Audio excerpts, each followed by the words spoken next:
दोस्तों, विजय का विश्लेषण में एक बार फिर से आपका स्वागत है। पिछले 2 भागों में हमने देखने की कोशिश की कि इन दोनों महानुभावों में से किसे इस विश्व के देश भारत के प्रधानमंत्री के रूप में देखना पसंद करते हैं। हमने कारणों पर भी विस्तार से चर्चा की थी।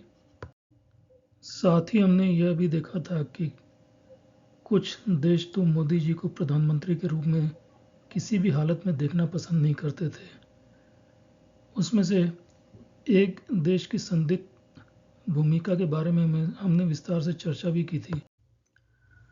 साथ ही हमने एक खतरनाक बुढ़ाऊ धन्ना सेठ की चर्चा की थी जिसका नाम था जॉर्ज सोरोस, जिसके सनकीपन के उदाहरण हमने देखे थे। यह काफ़ी संभावित सा लग रहा था कि उनकी संस्था का प्रभाव भारत के चुनाव पर अवश्य पड़ा था। जो उनकी लाभार्थी संस्थाएं हैं उसमें से सबसे पहला नाम आता है ओपन सोसाइटी फाउंडेशन का। अगर आप गूगल में जाकर उनके वेबसाइट की खोज करें तो उनके ओपनिंग पेज पर आपको यह लिखा हुआ मिलेगा जो आपकी स्क्रीन पर दिखाई दे रहा है। जरा शब्दों पर गौर कीजिए। Vibrant and inclusive democracies whose governments are accountable to their people। ये कौन निर्धारित करता है कि कौन सी सरकार अपने लोगों के प्रति जिम्मेदार नहीं है, या किस देश में वाइब्रेंट और इंक्लूसिव डेमोक्रेसी नहीं है? इसका निर्णय तो ये संस्था खुद लेती है। और जिन देशों में ऐसी लोकतांत्रिक सरकारें नहीं चल रही हैं वहाँ क्या होता है, उसके लिए इनकी क्या रणनीति होती है और भारत के परिप्रेक्ष्य में इन्होंने क्या किया, इस बात की चर्चा आज हम विस्तार से करेंगे। हमारे कई मित्रों को शिकायत रही कि भाग 2 में हमने राहुल जी का सिर्फ चेहरा दिखाया लेकिन उनके बारे में कोई चर्चा नहीं की। चलिए इस भाग के ओपनिंग बैट्समैन हम राहुल गांधी को ही बना देते हैं। आपको यह जानकर कई बार थोड़ी सी शंका भी होती होगी, आश्चर्य भी होता होगा कि राहुल गांधी फिर अंतर्ध्यान हो गए। वे अचानक दिखना बंद हो जाते हैं और उसके बाद में लोग अटकलें लगाते हैं कि क्या वे थाईलैंड में हैं या दुबई में हैं या अमेरिका में हैं या यूके में हैं या फिर नेपाल में हैं। 2024 के नव वर्ष को याद कीजिए। शाम तक वे अपनी माँ के साथ मुरब्बा बनाते हुए दिखते हैं और उसके बाद अचानक गायब हो जाते हैं। भारत जोड़ो न्याय यात्रा वालों को भी उनके बारे में कुछ पता नहीं चलता या वो बताना नहीं चाहते। अचानक वे दुबई जाने वाले वायुयान में एक महिला पत्रकार द्वारा देखे जाते हैं और दुबई के आगे कहाँ गए ये तो शायद किसी को नहीं पता, शायद यूके ही गए होंगे। वैसे भारत के अलावा वे यूके में आजकल अपना ज़्यादा समय बिताते हैं और अगर आप सुब्रमण्यम स्वामी की माने तो वो तो यूके के नागरिक भी बन चुके हैं। वहाँ जाकर वे करते क्या हैं, किन लोगों से मिलते हैं? बीच में ऐसी अफवाह उड़ी थी कि उनका एक परिवार भी वहाँ पर है। अगर परिवार वहाँ है तो उन्हें भारत क्यों नहीं ले आते? अमेठी के लोग खुश हो जाएंगे।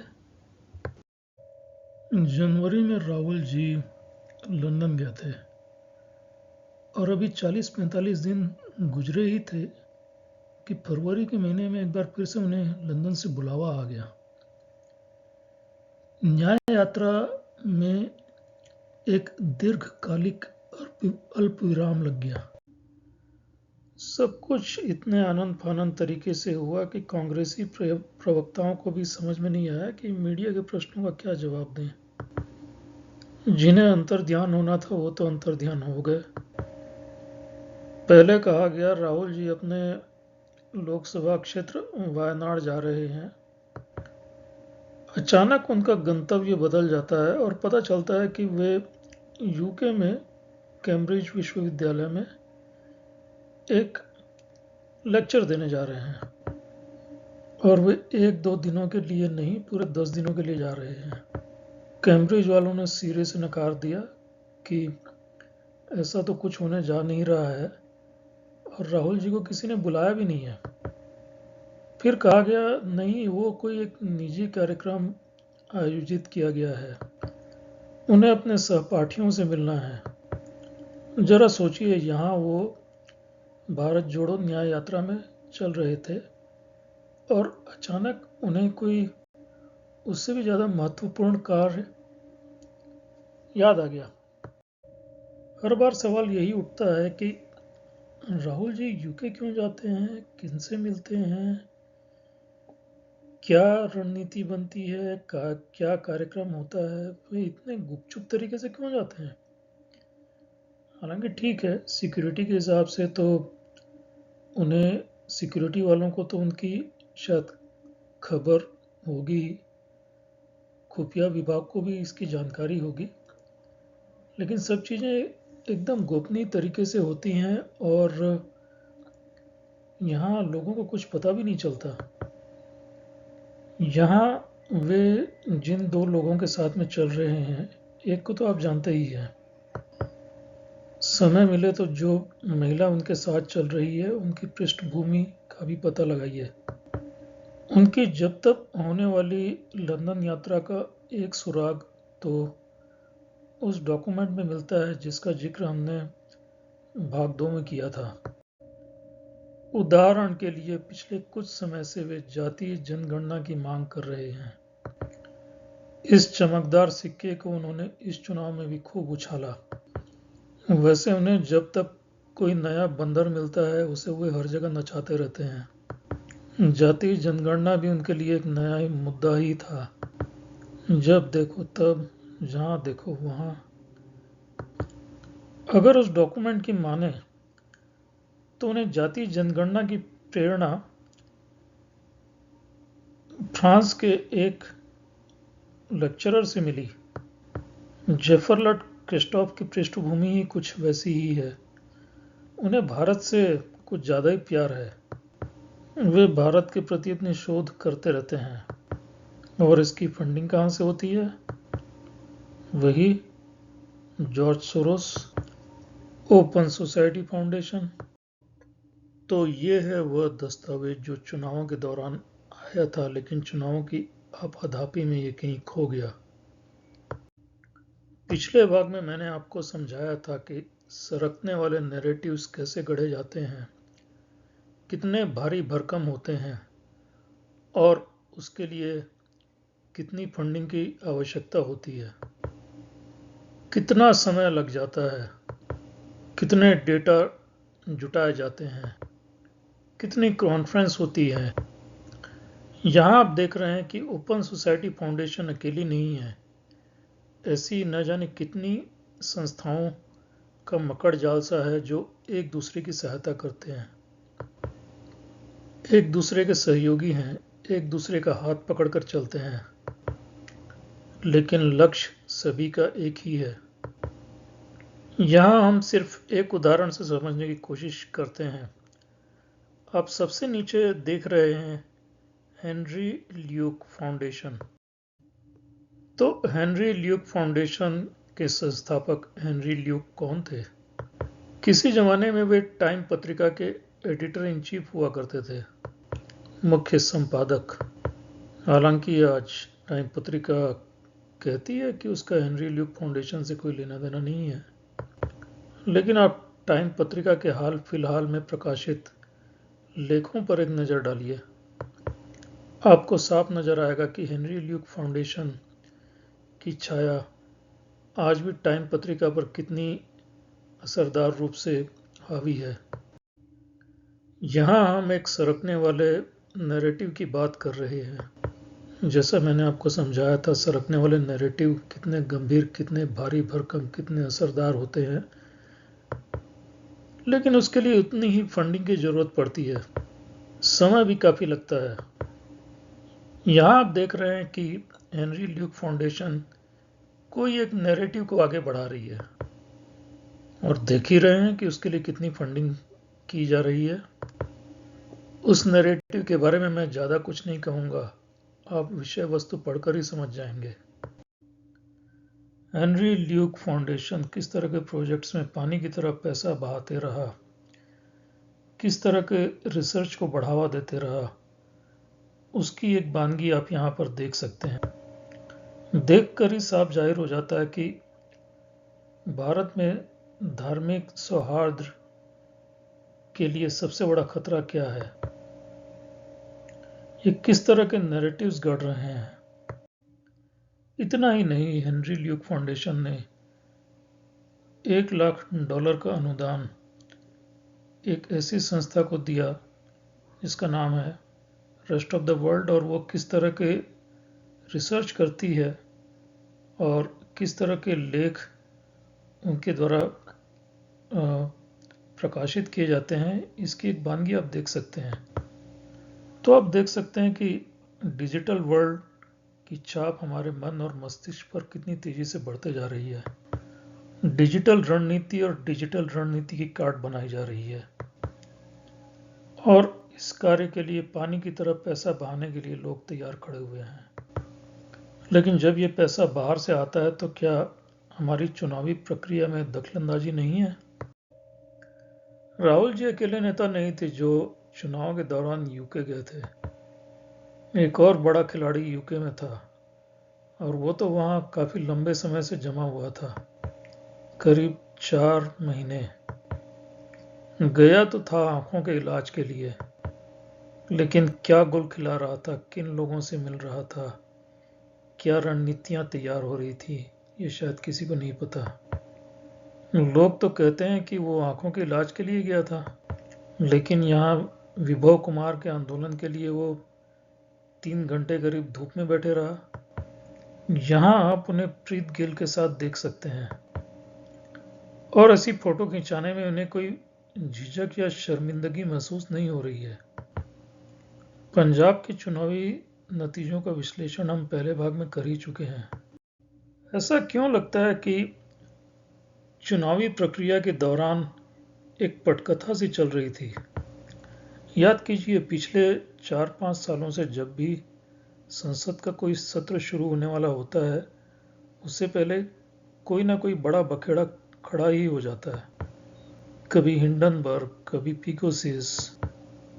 लगता है इस लोकसभा चुनाव को भी प्रभावित करने की एक रणनीति सी बना ली गई थी। जिस समय राहुल जी यूके में थे, करीब करीब उसी समय अचानक किसान आंदोलन फिर से जिंदा हो गया। वो अग्नि जो लगता था शांत हो गई है, एक बार फिर से धधक उठी। चुनाव के ठीक पहले इस किसान आंदोलन को इस उग्र रूप में फिर से खड़ा करने का मकसद ही क्या था। किसान नेता जगजीत सिंह धालीवाल ने तो इसे सीधे साधे शब्दों में जाहिर भी कर दिया। मोदी जी की लोकप्रियता का ग्राफ काफी ऊपर जा रहा था। हमने सोचा उसे नीचे करना बहुत जरूरी है। सुप्रीम कोर्ट से डरो भाई, इसके खिलाफ कुछ भी कहना गैर कानूनी है।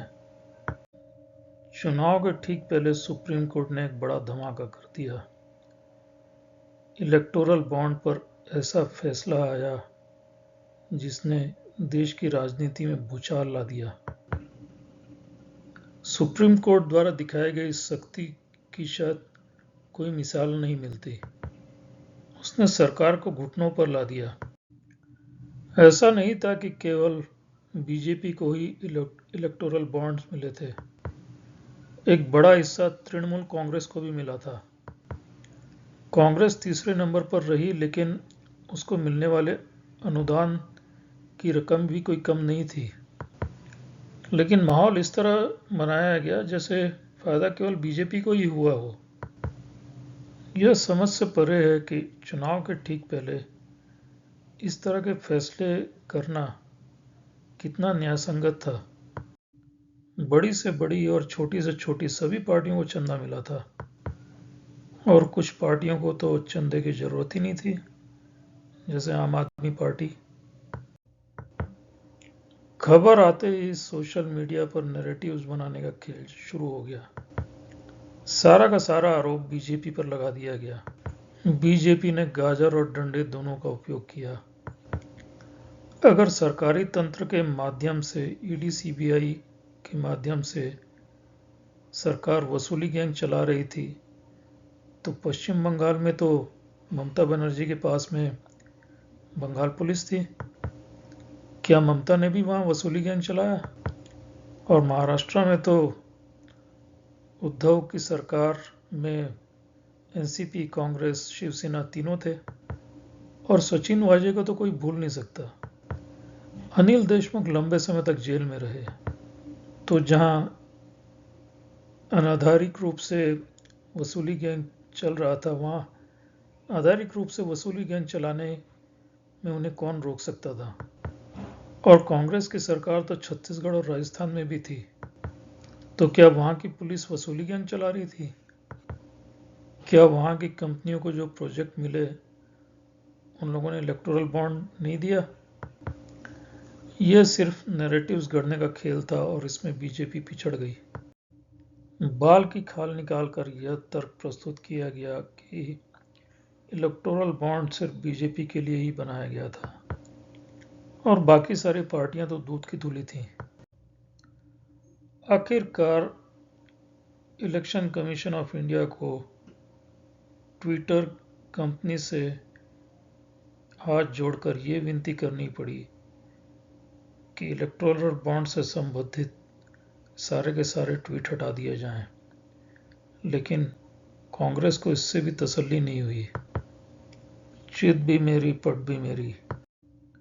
अगर चवन्नी की भी रिकवरी नहीं हुई तो अरविंद केजरीवाल अपने मोबाइल फोन का पासवर्ड क्यों नहीं दे रहे थे? और उनका तीसरा मोबाइल फोन कहां गायब हो गया? तो यह तो निश्चित है कि उनके मोबाइल फोन में कुछ ना कुछ राज तो जरूर छुपे हुए हैं। हो सकता है उसमें बाहरी ताकतों से इस देश के चुनाव को प्रभावित करने के लिए जो स्ट्रेटेजीज चलाई जा रही हों, उसके बारे में कोई जानकारी हो सकता है कोई मनी ट्रेल की जानकारी उसमें भी जो पैसा बाहर से आ रहा हो सकता है बिटकॉइंस हो सकता है अलगाववादी तत्वों से साठगांठ के सबूत हों। तो ये तो है डिजिटल वर्ल्ड का खतरा और देश के कानून का विकृत स्वरूप। मोदी जी ने इन चुनावों के दौरान करीब 70-75 इंटरव्यू दिए होंगे, लेकिन सबसे पहला इंटरव्यू उन्होंने जिस शख्स को दिया वो भारत का पुराना दोस्त था, बिल गेट्स। क्या वे मोदी जी को किसी खतरे के प्रति आगाह करने आए थे? एक हफ्ते के अंदर माइक्रोसॉफ्ट की चेतावनी भी आ गई। चीन भारतीय चुनावों में आर्टिफिशियल इंटेलिजेंस के माध्यम से दखलंदाजी कर सकता है। इस चेतावनी को हल्के में नहीं लिया जा सकता था। डिजिटल वर्ल्ड की ओर से यह एक बहुत बड़ा खतरा था। नैरेटिव्स सेट करने से भी बड़ा खतरा। इसी बीच में सुप्रीम कोर्ट ने एक और बड़ा फैसला सुना दिया। संजय सिंह को जमानत मिल गई।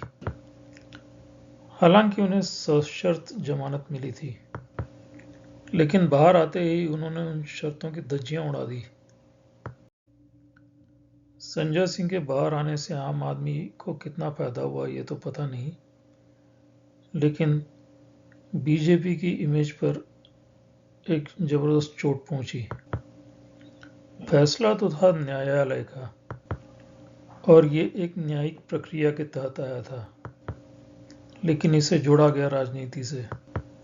सरकार के खिलाफ माहौल पैदा करने में विपक्षी दलों को एक नया बल मिल गया।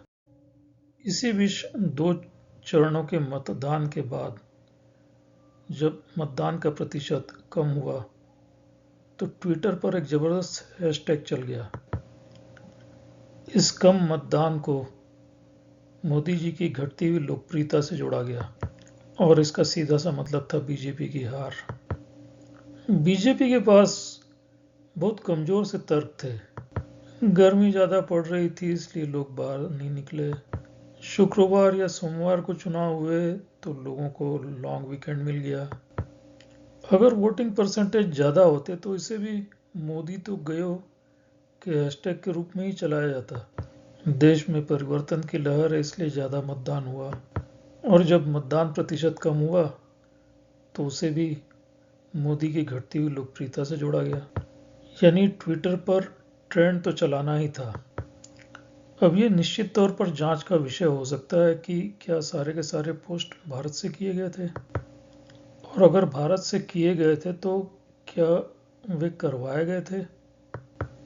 लेकिन इसके बाद प्रधानमंत्री को भी अपनी स्ट्रेटेजी बदलनी पड़ी।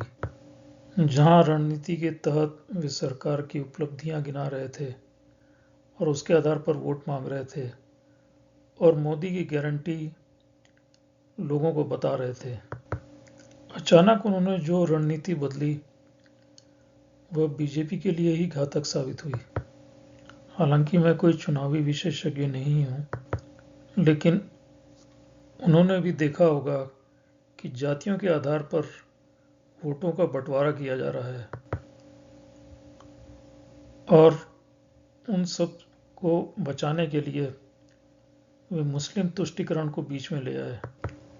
इससे नुकसान बीजेपी का ही हुआ। हिंदू तो एकजुट हुए नहीं, लेकिन मुस्लिमों को पता लग गया कि उन्हें किस ओर वोट देना है।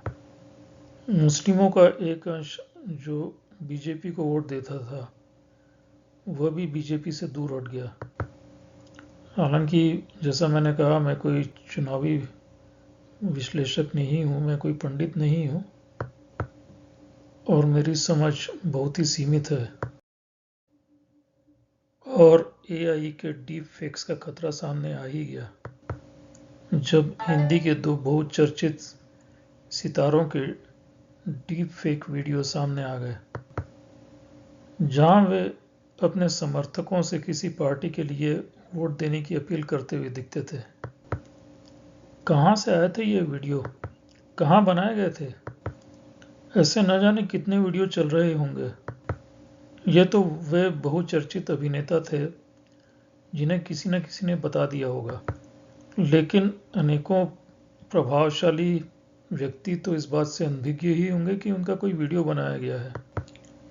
तो वो खतरा जिसके लिए पहले से ही आगाह किया गया था, पहले से ही चेतावनी दे दी गई थी, वह सामने स्पष्ट नजर आता है।